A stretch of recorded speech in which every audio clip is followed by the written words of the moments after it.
Hey everybody, this is a quick video in case you have an NT Ware uniFLOW printer release station printing controller and you need to do a hard reset to the factory default settings on it. There's kind of two reasons you would want to do this. The first one is troubleshooting. If this print controller is not working or not connecting to the network, or if it's not properly releasing jobs or anything like that, this can very often be fixed with a hard reset to the factory default settings.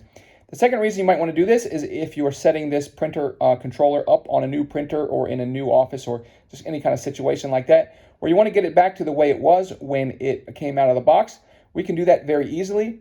You're just going to need a USB key, a little file, and you're going to have that, if you have that USB key formatted in FAT or FAT32 format, then all you need to do is on the root folder of the USB card, you're going to just create a text file with the title capital R reset, capital T2, capital F factory, capital D defaults. So reset to factory defaults.txt. And then when you connect that USB card to this print releaser, it will automatically detect that file. And if it automatically detects the file, it will automatically restore all factory defaults and reboot the system.